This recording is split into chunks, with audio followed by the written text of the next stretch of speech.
If you have spent more than 5 minutes on the financial side of the internet lately, you have seen the pitch. Buy a duplex, let a tenant pay your mortgage, and live for free while you ride off into the sunset of early retirement. In the 2010s, that wasn't just a pitch, it was a mathematical reality. Interest rates were hovering at the bottom of the ocean, and housing prices were actually anchored to human salaries. But here we are in 2026, and that golden age is officially in the rearview mirror. The numbers have fundamentally shifted, and the math that worked for your favourite influencer 5 years ago might actually be a recipe for financial ruin today. I spent the last week digging through current mortgage data, rising insurance premiums, and the new reality of tenant laws to see if the house hacking dream is still alive or if it has become a high-stakes liability. Most people are still running 2019 math in a 2026 world, and that is a dangerous way to manage your net worth. If you are looking for a get-rich-quick scheme, this isn't it. But if you want to see the cold, hard numbers on what it actually takes to succeed right now, let's look at the data. Before we dive into the spreadsheets, we need to acknowledge the elephant in the room. We are living in the aftermath of the great inflation fight. The era of free money is over. We have entered what I call the interest rate plateau. While the hyperinflation of the early 2020s has cooled, it didn't leave without leaving a mark. Prices didn't go back down, they just stopped climbing quite so fast. This means you are buying properties at peak valuations while financing them at rates that feel like a gut punch compared to the 3% glory days. House hacking in 2026 is no longer a hobby for the casual saver. It is a highly leveraged, active small business. If you treat it like a passive investment, you are going to get burned. I want to make sure you have the best return on your time today. So if you find this deep dive helpful, hit that subscribe button. It is the easiest way to keep your financial literacy sharp as the markets keep shifting. I am not here to sell you a dream. I am here to give you the tools to build a real one. Let's start by looking at why the macroeconomic weather has turned so cold for the average buyer. The first pillar of our 2026 math is the interest rate. A 30-year fixed mortgage on an owner-occupied duplex currently sits around 6.5%. Now, to a baby boomer who bought a house at 14% in the 80s, that sounds like a bargain. But to someone looking at today's home prices, it is a massive hurdle. Let's run a quick comparison. If you borrowed $400,000 back when rates were 3%, your principal and interest payment was about $1,686. That same loan at 6.5% is $2,528. That is a difference of $842 every single month. Over the course of a year, you are paying $10,000 more just for the privilege of borrowing the same amount of money. This isn't just a rounding error, it is a massive drain on the property's potential cash flow. That $10,000 has to come from somewhere, and in today's market, it is usually coming out of the owner's pocket. This rate plateau has created a massive gap between what a property is worth and what it costs to actually hold it. If you don't account for this capital cost, your house hack is dead before you even pick up the keys. You might expect that higher rates would lead to lower prices, but 2026 is defying traditional logic. We are dealing with the lock-in effect. Millions of homeowners are sitting on 3% mortgages, and they are refusing to sell because moving would mean doubling their interest rate. This has kept housing inventory incredibly tight. When supply is low and demand from institutional investors stays high, prices stay elevated. So, as a 2026 house hacker, you are caught in a pincer move. You are buying at a high price because there is nothing else for sale, and you are financing at a high rate because the Fed is still keeping a tight lid on inflation. On top of that, the cost of operating a property has permanently stepped up. Property insurance premiums have gone through the roof, especially in areas with any kind of climate risk. Local governments have also adjusted property taxes upward to match those inflated home values. This means your fixed costs, taxes, insurance, and interest are all significantly higher than they were just a few years ago. Financial literacy demands that we don't look at investments in a vacuum. We have to measure them against these economic currents. If the wind is blowing this hard against you, you better have a very strong engine. That engine is your financing strategy, and it has changed quite a bit recently. One of the most powerful tools for a house hacker is low down payment financing. Because you intend to live in one of the units, you get access to loans that regular investors can't touch. In 2026, we have two main paths. First, the old reliable FHA loan. You only need 3.5% down, and they are very forgiving with credit scores. But the FHA comes with a heavy price tag. There is an upfront mortgage insurance premium of 1.75% that gets tacked onto your loan balance. Plus, you have an annual premium that stays for the entire life of the loan. You can't just cancel it once you hit 20% equity. You have to refinance out of it entirely. The second path is the Fannie Mae conventional 5% down option. This was a massive shift that happened recently. Previously, you needed 15 or 20% down for a multifamily property. Now, with just 5%, you can control a duplex. The benefit here is that the private mortgage insurance, or PMI, eventually falls off once you build enough equity. However, conventional lenders are much pickier. They want higher credit scores, and they will hit you with loan-level price adjustments that can make your interest rate even higher than the FHA quote. The secret weapon here is that lenders let you use 75% of the projected rent from the other unit to help you qualify for the loan. Without that, most young buyers in 2026 wouldn't have the debt-to-income ratio to buy anything. Wait, before you assume these loans make the deal a slam dunk, let's look at a real-world scenario. We are going to ignore the crazy markets like San Francisco and the dirt-cheap rural areas. Let's focus on a middle cost of living city like Columbus, Ohio, or Kansas City. Imagine a standard move-in ready side-by-side duplex. Both units have 2 bedrooms and 1 bath. The purchase price is $450,000. This is a very common price point for a decent multifamily in a growing city today.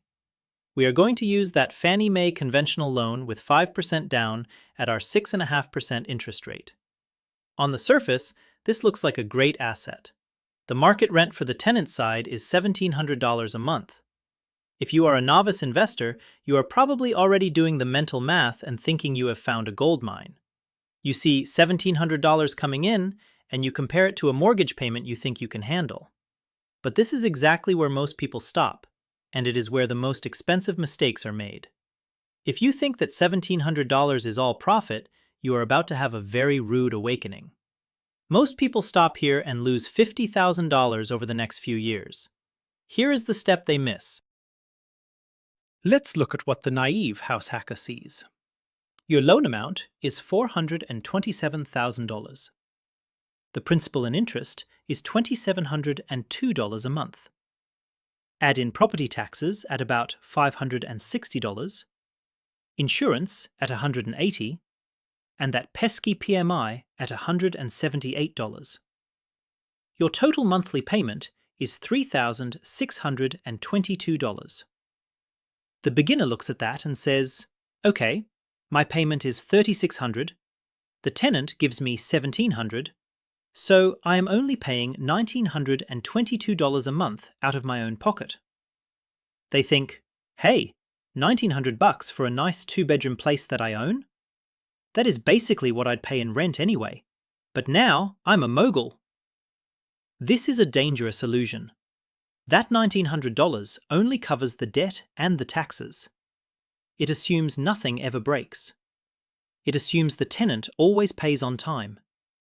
It assumes the unit is never empty. In the world of real estate, if you don't account for what is going to go wrong, you aren't investing. You are gambling. To truly understand if this works, we have to look at the realistic operational expenses, or OPEX. This is where we separate the professional investors from the people who end up in foreclosure. Before we break down those hidden costs, I want to mention that I've built a set of digital templates, including my ultimate personal finance dashboard, to help you run these exact numbers. You can find the link in the description if you want to stop guessing and start tracking. A prudent investor underwrites a property by accounting for expenses that will happen, even if they don't happen this month. We have to take that $1,700 in gross rent and start carving it up. First, we need a vacancy rate. Units turn over, people move out, and it takes time to clean and relist. Let's call it 5%, or $85 a month. Then we need 5% for maintenance. Leaky faucets and broken disposals don't fix themselves. That is another $85. Then the big one, capital expenditures, or CapEx. This is for the roof that will eventually leak and the HVAC that will eventually die. You need to set aside 10%, or $170 every month. When you add those up, you are looking at $340 in monthly reserves. That means your true net rental income isn't $1,700, it is $1,360. Now, let's recalculate your out-of-pocket cost. Your mortgage is $3,622. Subtract that $1,360 in net rent, and you are actually paying $2,262 a month to live there. Suddenly, that $1,900 deal looks a lot more expensive. You are now paying a $500 premium over what it would cost to just rent a regular apartment in that same city. So, does the math still work? The answer is yes, but the reason why might surprise you. While you are paying more out of pocket today, you aren't just throwing that money away. Every month, a portion of that mortgage payment goes toward your principal. In our scenario, about $385 of your first payment is pure equity. That means your unrecoverable cost is actually around $1,877, which is very close to market rent. As the years go by, the principal paydown accelerates, and your rents will likely increase with inflation. House hacking in 2026 is no longer about living for free on day one. It is about locking in your housing costs for the next 30 years, while everyone else is at the mercy of rising rents. You are essentially using the tenant to help you buy a $450,000 asset. Over a 5 to 10 year horizon, this is how wealth is built. It's quiet, it's boring, and it's slow. But there is a massive risk that can derail this entire train, and it has nothing to do with interest rates. It has to do with the person living on the other side of your wall. Tenant risk in 2026 is a completely different beast than it was a decade ago, and if you aren't prepared for the human element, the math won't save you. If you think the financial cost is high, wait until you see the legal and psychological costs of a bad tenant. The legislative landscape for landlords has shifted dramatically since the pandemic. Many cities have introduced much stronger tenant protections, longer notice periods, and right to counsel programs. This isn't necessarily a bad thing for society, but for a small-scale landlord, it significantly increases your risk profile. In 2026, you have to assume that if a tenant stops paying, you can't just wish them away. An eviction is no longer a quick 2-week process.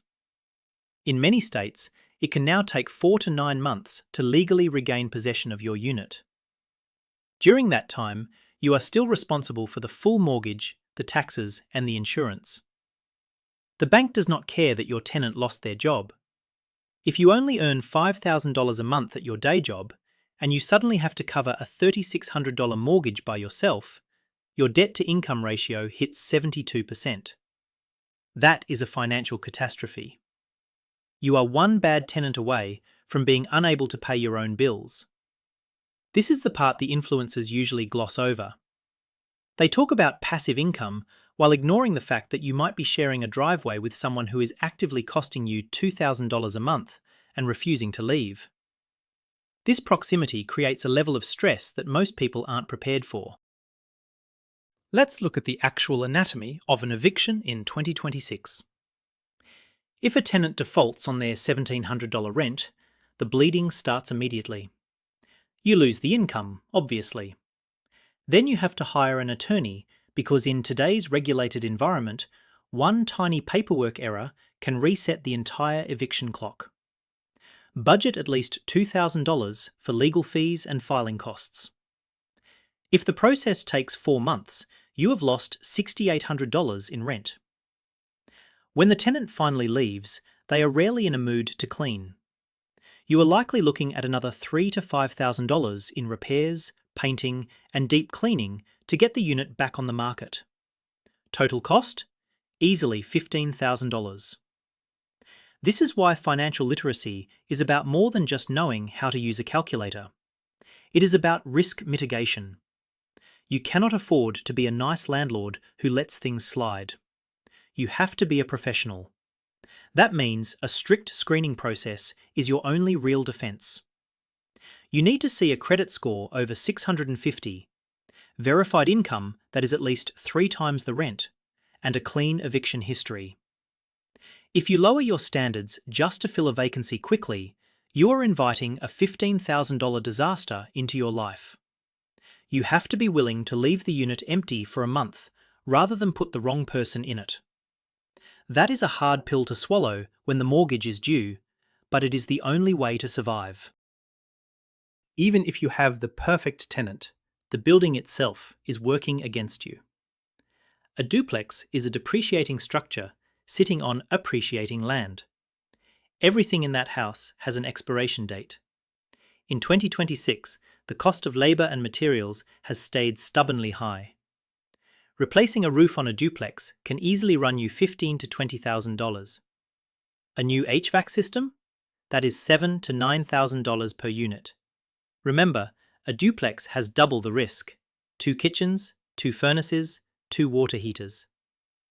If you buy a property where the major systems are 15 years old, you aren't just buying a home, you are buying a ticking time bomb. The $170 a month we set aside for CapEx is great for long-term planning, but it doesn't help you if the furnace dies in your second month of ownership. You would have only saved $340 by then. This is why the zero down or low down strategy can be so dangerous. If you use every penny of your savings just to get to the closing table, you are one broken pipe away from a high-interest credit card debt spiral. Personal finance is about liquidity just as much as it is about assets. You need a buffer that the bank doesn't see. The protocol for a 2026 house hacker is simple. Never buy real estate without a fully funded property reserve in addition to your personal emergency fund. For a duplex, I recommend at least $15,000 in liquid cash on day one. This isn't money for a kitchen remodel or new curtains. This is the roof is leaking and the tenant just sued me money. If you don't have this, you aren't ready to be a landlord. I know that sounds harsh, especially when it is already so hard to save up for a down payment. But the house hacking math only works if you can stay in the game long enough for appreciation and principal paydown to do their work. If a $5,000 repair forces you to sell the house in year 2, you will have lost a fortune in closing costs and fees. Real estate rewards the patient and the prepared. If you are prepared, you can actually tap into some hidden benefits that the average person completely misses. The IRS actually provides some massive incentives for people willing to provide housing, and in 2026, these tax breaks are one of the few things keeping the math attractive. Let's talk about the phantom expenses that can actually put money back in your pocket. One of the most powerful concepts in financial literacy is depreciation. The IRS allows you to write off the value of the building over 27.5 years. When you house hack a duplex, you effectively split the property in half. One half is your home, the other half is a business. Let's say the building part of your duplex is worth $400,000. That means you get to depreciate $200,000 of rental property. Divided by 27.5 years, that gives you a $7,272 phantom expense every year. You aren't actually spending that money, but you get to subtract it from your rental income. In many cases, this means you can collect thousands of dollars in rent and owe zero income tax on it. In fact, if your paper losses are high enough, You might even be able to use that loss to offset the taxes on your regular W-2 job income. This is a massive wealth-building tool that you don't get with index funds. On top of that, you get to deduct half of your mortgage interest, half of your property taxes, and all of your maintenance on the rental side. When you look at the after-tax return of a house hack, it starts to look much better than the raw cash flow numbers suggest. You are building equity with pre-tax dollars. The ultimate tax prize for a house hacker is the Section 121 exclusion. If you live in that duplex for at least 2 out of the previous 5 years, when you sell it, you can exclude up to $250,000 of capital gains on your portion of the property. If you are married, that jumps to $500,000. While you will still owe some taxes on the rental portion and depreciation recapture, this is one of the last great tax shelters for the middle class. It allows you to build a massive amount of wealth and actually keep it. But we have to ask the ultimate question of opportunity cost. If you have $46,000, your down payment plus your emergency reserve, is real estate actually the best place for it? What if you just took that money, rented a nice apartment, and dumped it all into an S&P 500 index fund? This is where the debate gets interesting. Most people assume the stock market is the safer, better play, and for some, it is. But the math of leverage tells a different story. If you invest $46,000 in stocks and it grows at 8%, in 10 years you have about $99,000. That is great, and it was completely passive. But let's look at the leverage flip side. If you think the stock market always wins, wait until you see how the bank's money works for you. Most people stop here and lose $50,000 because they don't understand return on equity. When you buy that $450,000 duplex with $46,000, you aren't just earning a return on your money, you are earning a return on the bank's money too. If the property appreciates by a conservative 3% a year, in 10 years it is worth over $600,000. After paying down the mortgage, your equity could be over $236,000. That is more than double what you would have made in the stock market. Why? Because you were earning 3% on a $450,000 asset, not just your $46,000 investment. This is the power of leverage. But here is the catch. That extra $100,000 in profit is essentially your salary for being a part-time property manager, a bookkeeper, and a handyman for 10 years. It is not free money. It is earned through labor and risk. If you hate dealing with people and you don't know which way to turn a wrench, that extra profit might not be worth the stress. For many, the passive nature of an index fund is worth the lower return. Before we wrap up with some strategies to make this math work even better in 2026, I'd love to invite you to join the optimizers by clicking the Join button. You get priority comment replies and some cool custom badges, and it helps me keep these deep dives ad-free. So, how do we make the math work when it's this tight? Successful 2026 house hackers are using 2 main strategies. First, the value add. They don't buy the perfect renovated duplex. They buy the ugly one with the 1980s carpet and the dated kitchens. They live in the worst unit and spend their weekends doing sweat equity renovations. By improving the property themselves, they force appreciation and can charge higher rents much sooner. The second strategy is rent by the room. If the numbers on a traditional duplex half are too thin, they take in a roommate for their own unit. If you can get an extra $700 a month from a roommate, your net cost of living drops significantly. It might not be the peak of luxury, but it is a powerful way to accelerate your savings. You are trading a bit of privacy for a massive leap in net worth. Another emerging strategy is the mid-term rental. By furnishing the unit and targeting travelling nurses or corporate transferees on 90-day stays, you can often charge 30% more than a traditional long-term lease. Plus, these tenants usually have great credit and are less likely to trigger the complex eviction laws designed for long-term residents. It's more work, but in 2026, more work is usually what it takes to get ahead. Does house hacking work in 2026? The definitive answer is yes, but the margin for error has disappeared. It is no longer a get-rich-quick scheme, it is a wealth-building marathon. The days of living for free on day one are mostly over, unless you are willing to move to a very cheap area or do an extreme amount of work. In today's world, house hacking is an aggressive savings vehicle and an inflation hedge. You are locking in your biggest expense while your income and your assets value have the potential to grow. In year one, it will feel like a struggle. You will be paying as much as a renter and dealing with more headaches. But by year 5, as rents rise and your mortgage stays the same, the gap starts to widen.